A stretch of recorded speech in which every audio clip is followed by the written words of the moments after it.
안녕하십니까 여러분, 창의적 읽기 신사고 2-5입니다. 시작을 하겠습니다. 보시면은 98쪽에 이제 창의적 읽기가 뭐냐면요, 그냥 말 그대로 창의력이라는 말 아시죠? 무언가를 없는 거를 새로 만들어내거나 좀 다르게 생각하는 것들을 창의적이라고 얘기를 하는데, 읽는 것도 그렇게 하는 거예요. 앞에서 있던 사실적 읽기, 추론적 읽기, 비판적 읽기, 감상적 읽기 다 짬뽕해서 읽으라는 소리입니다. 창의적 읽기란, 그래서 여기도 보이시죠? 글의 내용과, 여기서부터 글의 내용과 독자의 생각 종합해서 새로운 의미를 만들어내는 것이라고 합니다. 창의적 읽기 개념을 얘기를 하고 있죠. 새로운 의미를 만들어내는 거. 그러니까 너네가 읽고 그 뜻을 새로 파악을 하셔야 된다라는 거죠. 이를 위해서는 글을 통해 자신이 처한 삶의 문제들을 해결할 수 있는 실마리를 발견하거나 글에 나타나 있는 필자의 생각과 다른 대안을 떠올리며 읽어야 한다고 합니다. 즉 방법들을 좀 얘기를 했는데 어차피 뒤에서 방법은 또 세부적으로 얘기를 할 거고, 창의적 읽기는 글의 내용을 수용하거나 비판하는 데에서 그치지 않고 그 내용을 삶에 적용하여 보다 나은 방안을 생각하며 글의 의미를 확장해 나가는 읽기 방법이라고 할 수가 있겠습니다. 넘어가. 첫째, 글의 내용을 독창적이면서도 논리적으로 재구성하며 읽는다가 그 방법이거든요. 방법 이제 하나씩 나올 겁니다. 논리적으로 재구성하며 읽습니다. 다시 네가 이제 조합한다라는 거죠. 독자적인 생각이나 엉뚱하고 기발한 내용만을 의미하는 것이 아니라 기존의 생각을 바탕으로 하여 그것을 비판하고 넘어서는 과정에서 생겨난 창의적 발상을 말합니다. 하면서 독창적 생각이라는 것을 뭔지 얘기를 해주고 있어요. 이게 독창적이다라는 뜻입니다. 따라서 창의적 읽기는 글의 화제, 주제, 관점, 의도, 표현 등에 대한 이해를 바탕으로 여기에 자신의 독창적인 생각을 더하여 새로운 상황에 적용해보거나 어떤 목적을 위해 글의 내용을 새로운 관점으로 재구성함으로써 이루어진다라고 얘기를 하고 있죠. 두 번째 방법입니다.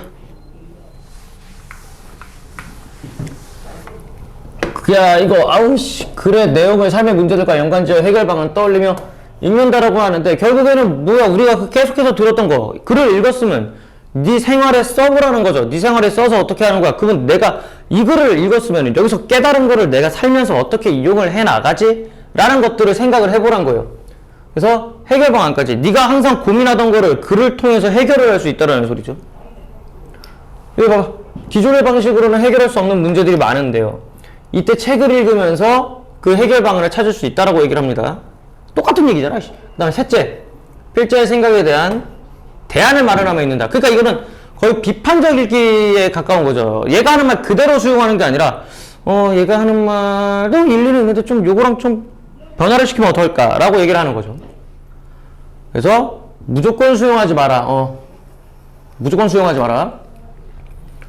독자는 필자가 생각하지 못한 내용을 보완하거나 필자와 다른 새로운 관점의 대안을 제시하며 글을 읽을 수 있다라고 얘기를 합니다.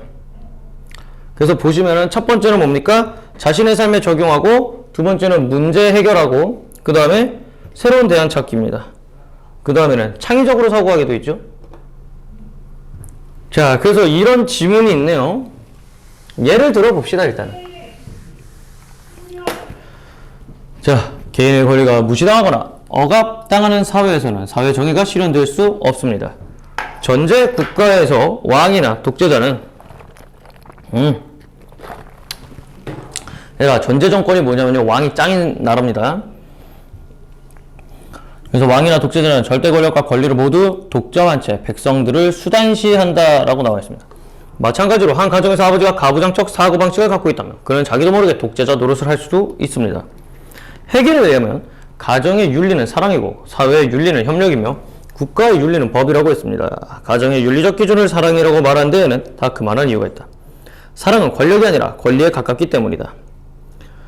사랑은 남을 억압하지도 않고 지배하지도 않으며 인간과 인간 사이의 공감이면서 자유와 평등의 씨앗이자 공정한 곱 정의의 기반이 된다. 이러한 사랑이 기반이 되는 가정이 모여 사회가 되고 사회가 모여 국가가 된다.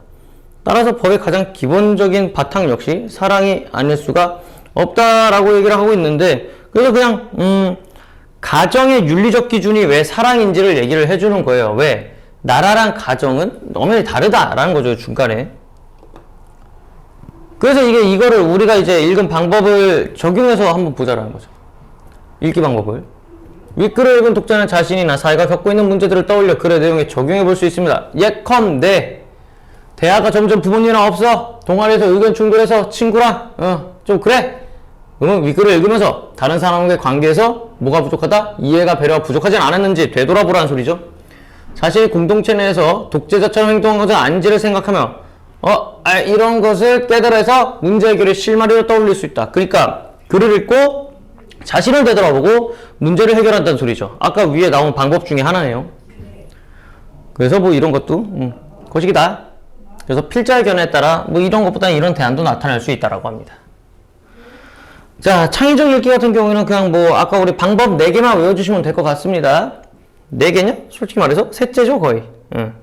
첫 번째, 독창적이면서 논리적으로 재구성한다. 두 번째, 삶을 문제들과 연관지어서 해결 방안을 찾는다. 셋째는 필자의 생각에 대안을 마련한다. 이렇게 3가지를 외워주세요. 그리고 우리 실제 지문으로 들어갑시다. 공유자원의 비극입니다. 왜 이렇게 목이 아프지?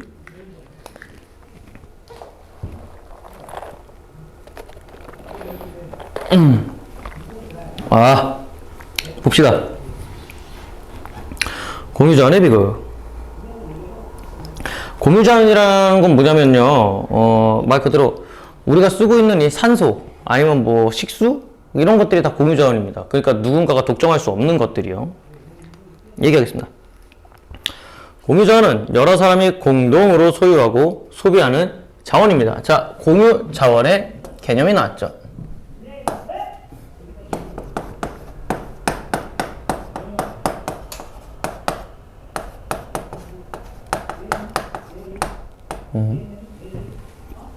자, 공유재산 또는 공용재산이라고도 합니다.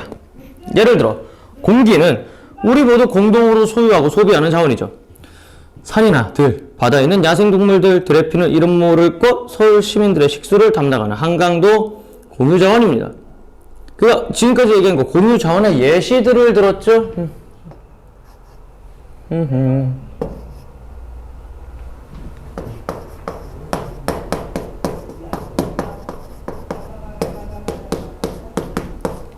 또한 경상북도의 성유굴과 같은 관광 자원이나 휴대전화 소유자에게 필요한 전파도 우리나라 사람들이 갖고 있는 공유 자원입니다. 그러니까 이제 보면 어떻게 우리 모두가 쓰는 것들 여기 있죠? 공동으로 소유하고 소비하는 거. 그래서 일문단에서 이제 공유 자원이라는 게 뭔지 좀 알려줬어요. 왜? 그래야 이제 뒤에 빌드업을 치고 얘기를 할 수가 있겠죠. 공유 자원은 과도하게 소비된다는 특성이 있다라고 합니다. 그러면 뭐야? 일단 공유 자원 특성이 그래서 일단은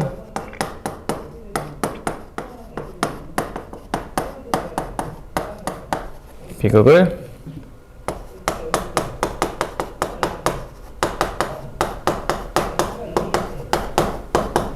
왜냐면 우리 제목이 공유자원의 비극이죠. 그 비극이 왜 일어나겠습니까? 존나게 써서요. 공유자원의 비극이라고 표현된다.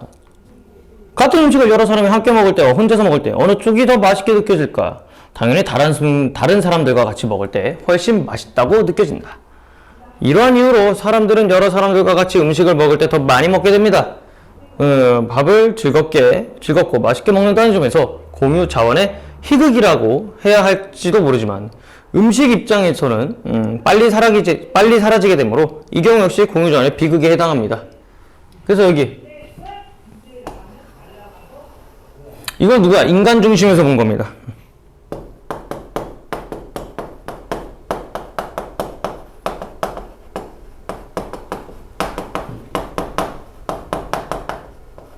인간의 관점에서 바라본 입장. 그 다음에 음식 입장에서는 빨리 사라지게 되므로 공유자원의 비극에 해당한다. 그래서 이건 누구 입장에서? 공유자원 입장에서 바라본 거죠. 자원의 입장에서.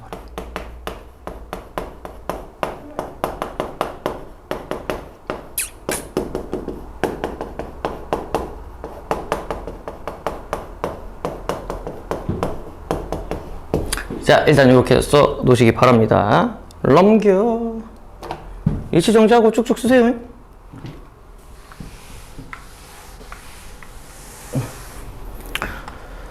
그래서 북유럽의 어느 도시에서 시민들의 편의를 위해 자전거 몇만 대를 사서 시내 곳곳에 두었다고 합니다. 시민들이 자유롭게 사용할 수 있게 하자는 의도였죠. 우리도 지금 공유 킥보드 있죠. 공유 자전거도 있고. 필요한 시민은 자전거를 타고 목적지까지 가고요. 목적지에 도착하면 자전거를 길거리에 그냥 두도록 했습니다. 그래서 자전거가 필요한 또 다른 사람은 길거리에 있는 자전거를 타고 자기 목적지로 갈 수가 있었다고 합니다. 하면서 북유럽에서 시도된 공유 자원의 정책을 얘기를 하고 있는 거예요. 아주 편리할 뿐만 아니라 모든 사람에게 도움이 되는 구상이었다라고 했습니다. 이게 이제 원하던 효과였겠죠.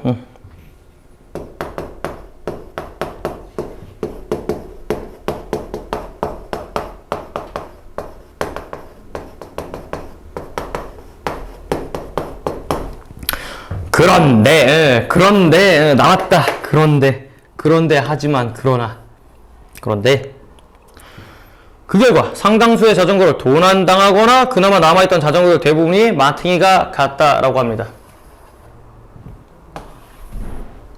그래서 뭐야? 공유 자전거의 부정적 효과죠. 밑에는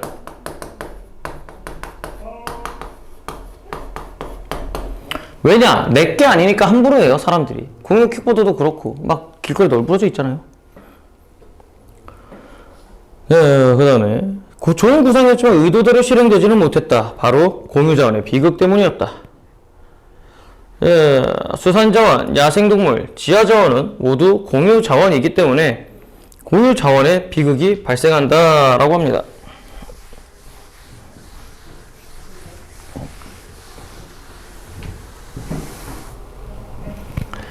수십 년 전만 해도 조기는 우리나라 서민들의 먹을거리였다.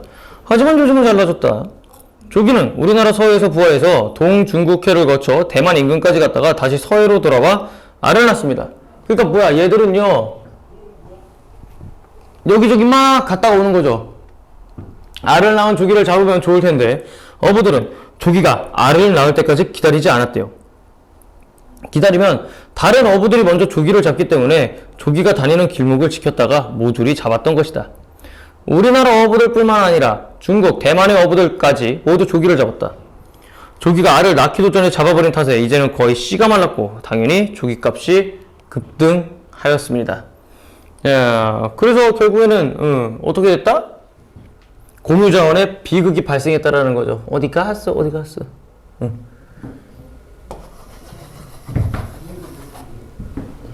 그래서 이거 법으로 막아요. 금어기라고 있습니다. 금어기.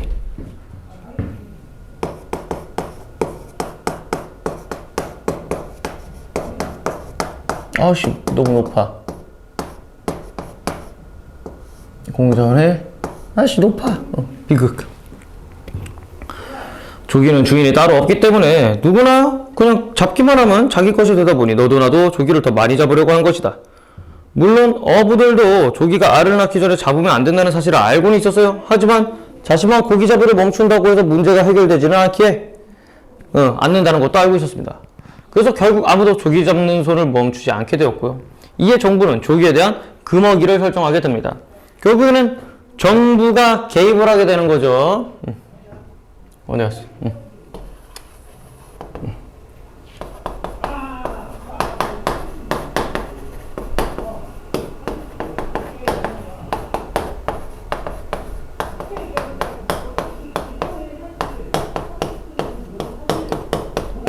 공유자원에 대한 정부의 개입.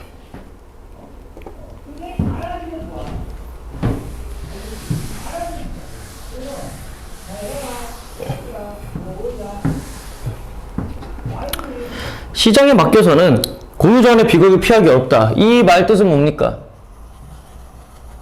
인간의 이기심 때문인 거죠.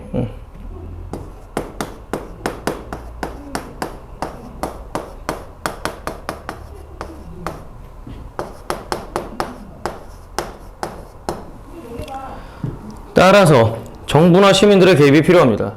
공유자원의 문제는 정부의 개입으로 좋은 결과를 이끌어낼 수 있습니다. 법으로 때려박으면 되니까. 단 공유자원의 비극을 피하기 위해 정부가 개입했다가 의도하지 않은 부작용이 나타나는 경우도 많기 때문에 정부는 사람들의 동기를 잘 생각해서 개입해야 합니다. 자, 이 부분. 그럼 요 왜? 아까 앞에 나타났죠? 섣불리 했다간 부작용 나타난다고요. 자,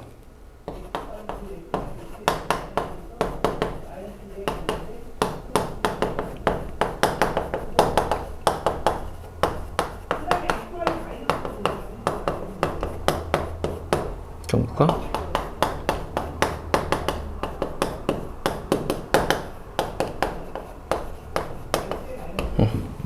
개입할 때 정부가 주의해야 할 점입니다.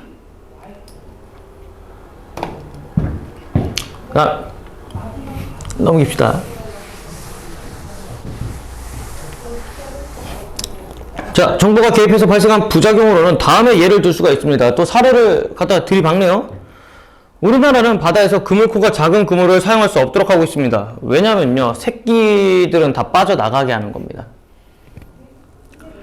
자, 그래서 이게 방지를 한 거예요. 이게 뭐야? 정부의 개입.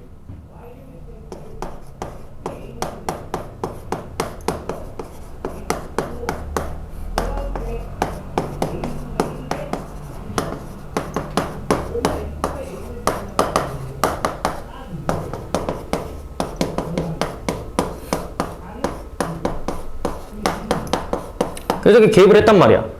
그물코가 작은 그물은 어린 물고기까지 모두 잡아버리기 때문에 바다의 자원을 씨를 말리기 때문입니다.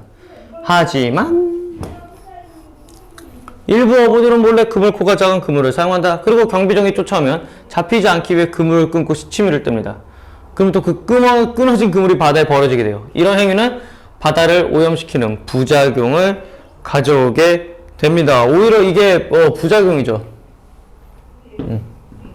하지만 일부 어부들은 여기는 부작용. 그래서 이 부분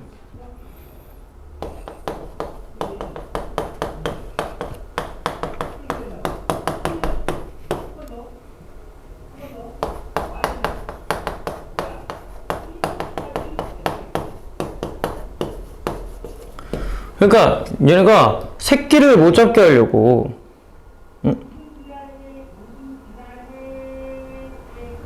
아이고 50부터 나간 거야.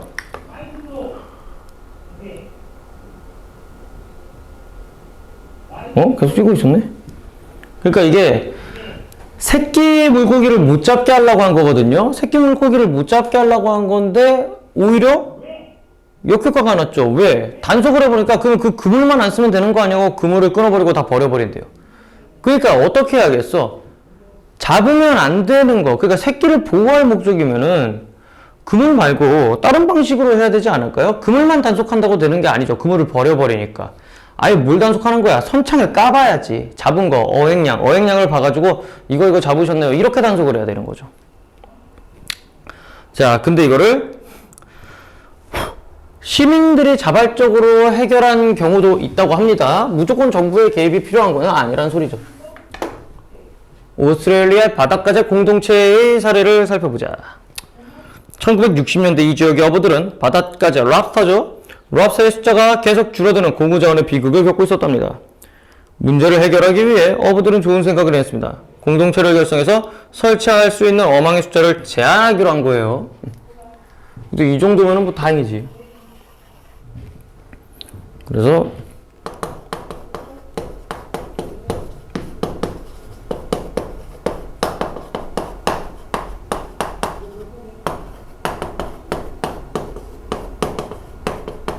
막기 위한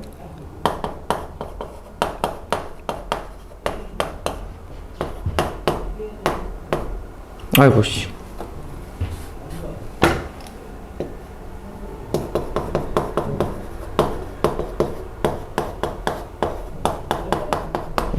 이겁니다.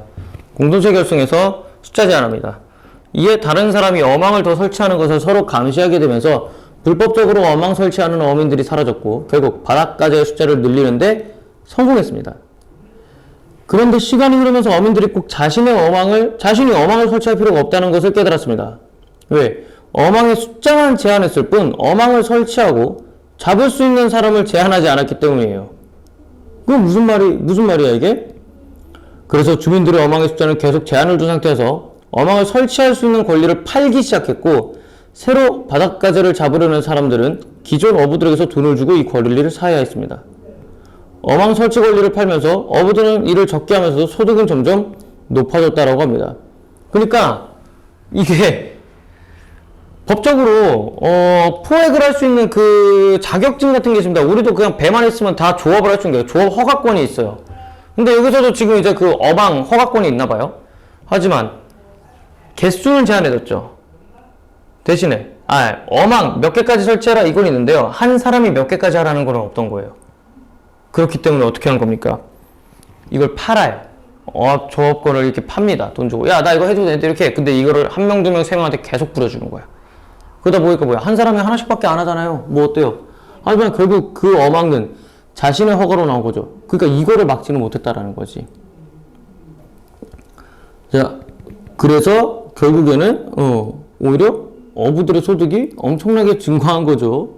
근데 이거 같은 경우에는 그러면 뭐라고 얘기할까요? 이게 또 좋은 건가? 전 모르겠습니다. 근데 솔직히 바닥까지 수는 눌러놨지만 결국 나중에는 줄어들지 않을까요?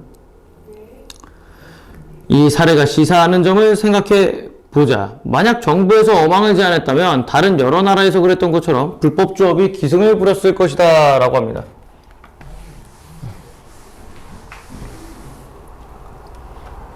이거 같은 경우에는 좀 그거죠. 우리 그냥 이게 효과라고 합시다. 일단은 여기 이거 좀 씁시다. 어망 설치 권리를 팔면서 어부들은 적게 일하고 돈은 더 벌었다.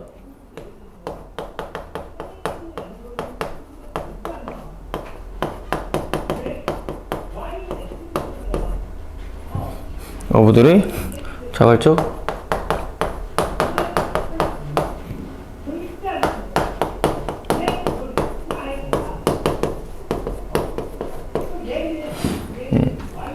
야, 그 다음에 어망의 숫자만 제한했을 때 어망 설치하고 잡을 수 있는 사람을 제한하지 않았다. 참 저거 참 그거죠. 결국엔 저게 적폐입니다. 나중 가면은. 왜 니들만 하냐? 그러면 아마 저거 정부에서 뺏어갈걸요? 우리나라도 조업 허가권이 있는데 그 조업 허가권을 남에게 판다 불법입니다. 택시 운전도 마찬가지예요. 택시 운전기사도 아무나 할 수 있는 게 아니에요. 그 택시 운전도 뭐 무사고 25년에 뭐 시험을 통과해야 딸 수 있는 자격증입니다. 택시 운전도. 그 다음에 이 사례가 시사하는 점을 생각해보자. 만약 정부에서 어망 제한했다면 불법 조업이 미천 알도였을 거야. 그런데 어부들이 자체적으로 제한을 두면서 자연스럽게 불법 조업이 잠시를 감추었습니다. 왜냐? 서로서로가 감시를 하잖아요. 그래서 우리도 불법 조업이나 불법 행위 막으려면요 경찰을 더 늘려버리면 됩니다. 하지만 그게 사실상 어려우니까 서로서로 감시를 시키는 게 최고긴 하죠. 그래서 신고 포상금 제도라는 게 있죠. 자, 여기 봐봐. 왜냐하면 어부들이 자신의 권리를 지키기 위해 불법 조업을 자발적으로 감시하고 있었기 때문입니다. 그래서 여기 어디 갔어? 여기 왜냐하면 때문이다까지. 그래서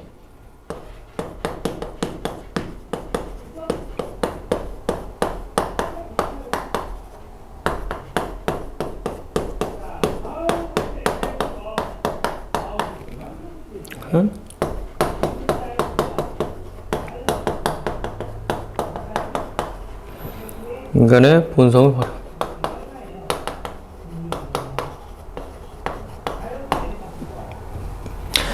물론 처음에 어망을 설치할 권리를 갖는 사람이 누구인지, 시간이 지나면서 그 권리는 어떻게 되는 것인지 등을 합리적으로 결정해야 하는 과정이 필요할 수가 있다라고 합니다. 그래서 여기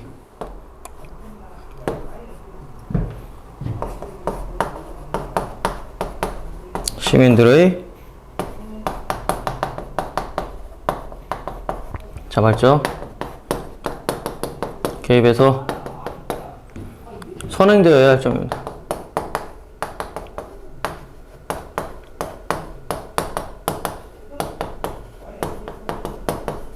그래서 이런 거 보면은 누가 먼저 했냐 이런 게 좀 중요하게 작용을 하죠. 그것도 그렇고 지금 정부도 개입할 때 주의할 점이 있고 시민들의 자발적 개입에서도 중요한 게 있죠. 이런 것들 좀 외워두세요. 자, 이처럼 공유 자원의 비극이 발생하는 근본적인 이유는 소유권과 관련이 있으므로 그 해결 방안도 소유권과 관련하여 찾을 수 있습니다.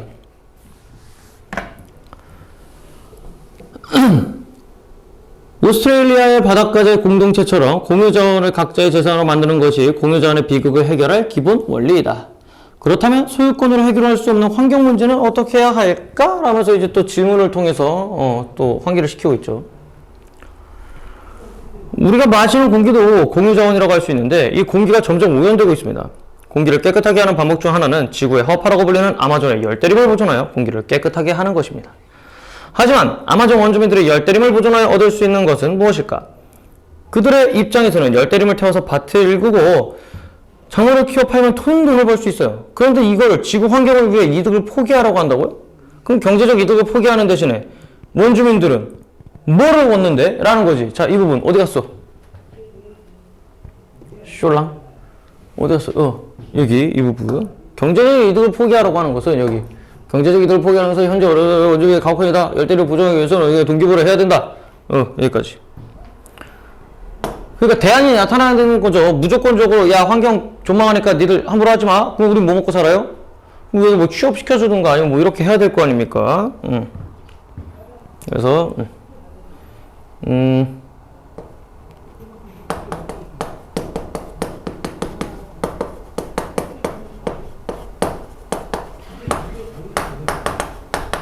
환경 문제를 위해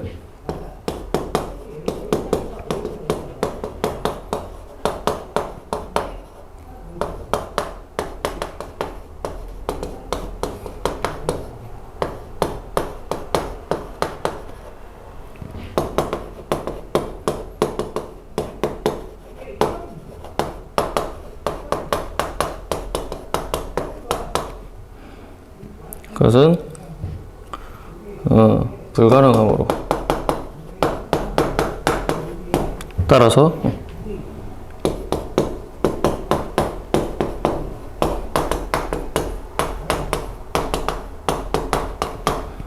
아씨 왜 이렇게 길어?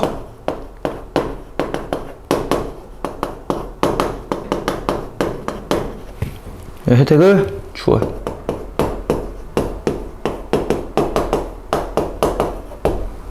파라파이씨. 예를 들면 열대림 관광 상품을 개발하여 원주민에게 혜택이 돌아가게 한다면 원주민들도 열대림을 보존하게 될 것이다. 이렇게 소유권으로 해결할 수 없는 문제는 소유권과 유사한 동기를 부여해 공유자원의 비극을 대할 한 해결 방안을 모색할 수 있다고 합니다. 그러니까 이에는 이 눈에는 눈 같은 느낌이네요. 그래서 마지막 부분 어디 갔어? 소유권으로 해결할 수 없는 이 부분 뭐야? 자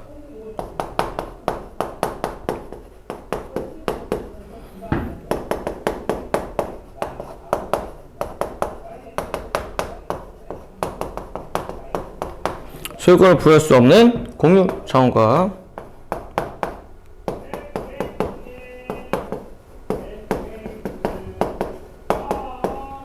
공유 자원, 공유 자원이 되네요. 공유 자원의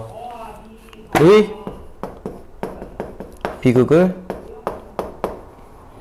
방지하는 방법.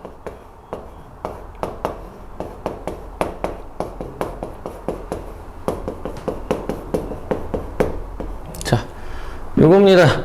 자, 공유자원의 비극은 요 정도까지로 하고요. 그래서 문제로 뭐가 나올 거냐면은 뒤에 있는 학습활동 쪽 보시면은 그래서 여기서 해결방안 뭐 얘기했냐, 이런 거 한번 써봐라 하고 거의 웬만해서는 네 생각 써봐라거든요. 창의적 읽기는 너에 대한 네가 재구성해서 나타나는 게 그게 주된 거니까.